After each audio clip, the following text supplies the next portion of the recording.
Hey guys, it's TK with TK Tech News, and I'm back again with another video. And in this video, I'm going to be giving you my full thoughts and opinions. Consider it a review of the iPhone 6. Now, I may revisit the iPhone 6 when Apple Pay is released or installed on the respective devices, both on the 6 Plus, which I've already done a mini review, and on this device, the iPhone 6. Now, the iPhone 6 is, in my opinion, a really good device. I mean, it fits really good in the hand. Over the 6 Plus, a lot of people are going to pick the 6 over the 6 Plus for how this thing feels and the reachability, okay? Now, on the 6, I have big hands, but on the 6, I can reach every single point without having to do hand gymnastics on the phone, okay? That's a 4.7-inch display. Maybe over there in the corner it's a little tough, right?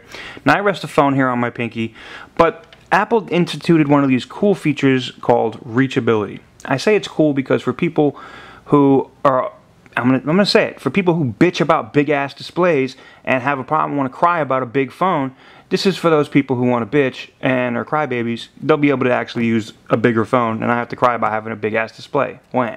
So there it is. So reachability allows you to double tap on the home button when it works, as you can see.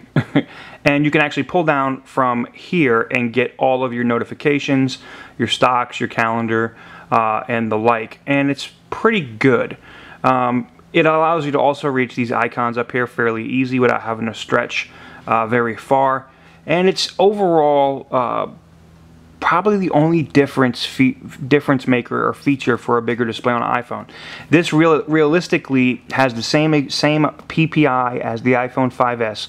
It is a 750p display, so it's a little bit better than regular HD. But it's not 1080, and this is the reason that I personally chose the phone that I carry on a daily basis, the 6 Plus, because I wanted the 1080p display. Now, they say Apple will tell you that it's a Retina display and it doesn't matter. If it doesn't matter, they wouldn't have made the 6 Plus a 1080p display, just my opinion. Now, that said, this display still looks really good. The camera takes very good shots. This one does not have optical image stabilization that the iPhone 6 Plus does right here. So that was kind of a bummer. But let me tell you something I've noticed about this phone. I noticed that videos, and I've shot a lot of videos, you can look here on the channel about people getting pissed at me, but whatever.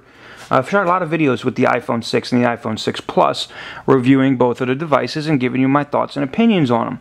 Let me tell you something. I don't know what it is, if it's software or whatever, but it gives you kind of like you're tripping balls, right? People are going to say, what does that mean? This is not a kid-friendly video. What it means is it looks like the screen gets wavy and weird. It looks like you're like high or something. It really does. It looks like you're, wasted, you're drunk, you're hammered or something, and you're looking at a video in some cases. And I don't know if that's an error or that's something that iOS, that Apple needs to fix with their iOS update. And there's a lot of things that Apple needs to fix with their iOS update, and I'm not going to get into all of those. But Apple has not had the, I want to say, premium experience that I have expected from them this year out of every other year. I mean, the 5S had a couple issues at launch, but nothing near what these devices have had. 8.0.1 came out, which broke cellular use, basically the radios. You weren't able to make phone calls, get texts, or anything.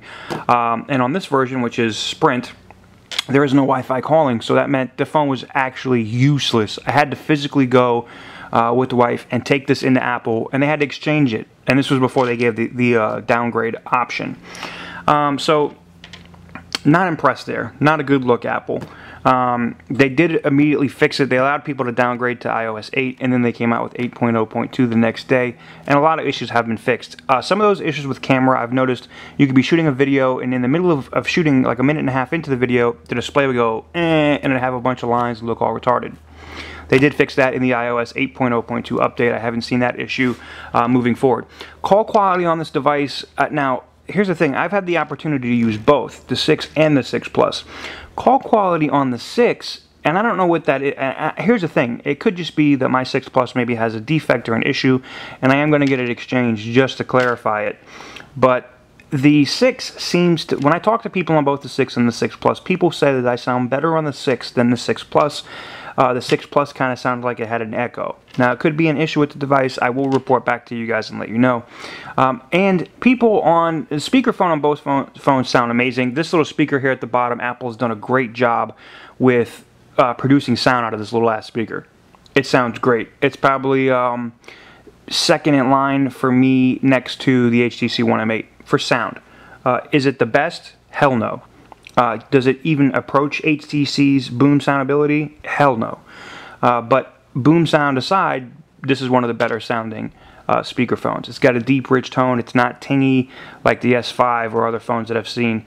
Now, I am going to use the Galaxy Note 4, and I will report on that because I did get to play with it a little bit in Best Buy and at a Samsung location in Miami. So stay tuned for that. I will be doing an update on what I think once I get to play with that Note 4. But for now, the iPhone 6 and 6 Plus have amazing speakerphones. Design, I mean, I could get into the design. Some people are liking to bitch about about these antenna things that are here, the plastic inlays on the device. I don't really give a rat's ass about the plastic inlays on the device. I like that it's a solid piece. You know, would I like a removable battery? Yes, but I know damn well I'm never going to get one on a friggin' iPhone, so I'm going to deal with it. I will say that the battery, another reason why I chose the 6 Plus over the 6 was the battery life. The battery life on this device is good. You know, you can get 10 to maybe 12 hours of moderate use out of it. My wife is not doing 5 to 6 hours of screen on time like I do in a 24-hour period. As you can see, I mean, I even got videos going up on this now. So for me, I can probably get 9 to 11 hours in that range on this device using it. Now, full disclosure, when I'm in my car, I instantly plug it in. Whether I'm in the Prius or the Tesla, it doesn't matter. I'm always plugging my phones in. It's just a habit because we all know that smartphones sucked for battery life, you know, just a few years ago. So it's just a habit. I've done less of that with the iPhone 6 Plus, but with the iPhone 6, the battery life is good. It's not a world beater, okay? But for the average person, or the person that's going to use this for what it's meant to be, to check your emails, browse the web, maybe use it on Wi-Fi when you're at home, because I never use Wi-Fi on my phones. I blow that cellular data connection up, so obviously I use more power. This is going to work great for you. Design-wise, again, back to the design, I really love the design. The design looks good to me. Some people say that it looks like shit, and in my opinion, it doesn't. I think it's a solid device all the way around. It feels really good in the hand. It's light. This one doesn't bend like some people have said. The iPhone 6 Plus, I mean, the iPhone 6 doesn't bend. Now, that said, this one will. I'm not going to get into that. This one will, but this one won't. It's much harder to bend. Now, I've seen some people be able to bend the 6 at some points, but this one, I don't have that issue. Now, one of the design things that people have bitched about as well has been the camera, the fact that it doesn't sit, let me get this to focus just right for you guys, the fact that it doesn't sit exactly flush with the phone. I really don't care about that. I don't. I think personally that it's an amazing camera for a smartphone. Is it a 1020? Hell no. Is it some of the other offerings from Nokia that Nokia has brought to the table? No, it's not. And I still think Nokia makes easily probably the best smartphone cameras that you can get today. But that said, the iPhone, as always, has a decent camera on it. The 5S was great, and you're going to get the same thing here on the 6. So, you know, I could go on and on and on and on about this phone, okay? Is it for me? No. On a scale of 1 to 10, what would I give it? Because I didn't give you guys a rating on the 6 Plus yet. I was really waiting on Apple Pay, and I probably will come back to that device when that becomes available. But on a scale of 1 to 10, for the iPhone 6, I have to give it an 8.9. Now people are gonna say, "Damn, man, you're giving some Nokias like 9.5s, and you gave the G3 a 9, you know, over 9.5." Yes, because it was innovation. Apple did innovate. They made their device thinner. Okay, I'm gonna give them that. Because I gave it, you know, the score that I did, you know, and 8.9. I'm sorry, it's 8.9. That's not even a 9. The reason why I say that, and that's still a good score. Right? I've seen people give this thing an 8.5 and give it even shittier scores. But for me, it's an 8.9. What could make this better? Apple Pay could get installed, it could work better, and it could do a lot of more things, and I might say it's a 9.2 or 9. I could raise my score, and I may do that at a later date. That said, I'm going to have somebody else from the team that you guys are going to see doing game reviews and whatnot on the other channel actually review this device as well. So stay tuned. Patricia will be reviewing this device with her own review, maybe as a rebuttal to what I had to say with this very soon. So, you know, 8.9 out of 10 is not a bad score. I think it's still a great device for everyday use. I think the 6 Plus is the better phone. That's just my opinion. But then again, it doesn't affect me or bother me to hold you know, a bigger device. I can hold a bigger device in my hand like this and reach, and I even like so I can still reach almost every point on this 5.5 inch display without having to do hand gymnastics, so to speak. You know, or let me shuffle the phone, you know, shuffle the device in my hand. I can actually just drop my pinky and get around it, okay? Most people can't do that. For me, that's why I picked the 6 Plus. The battery life is better. The camera experience, they're pretty much the same, even with OIS. I really don't notice the difference between these two devices. But there it is, iPhone 6. It gets a score of 8.9.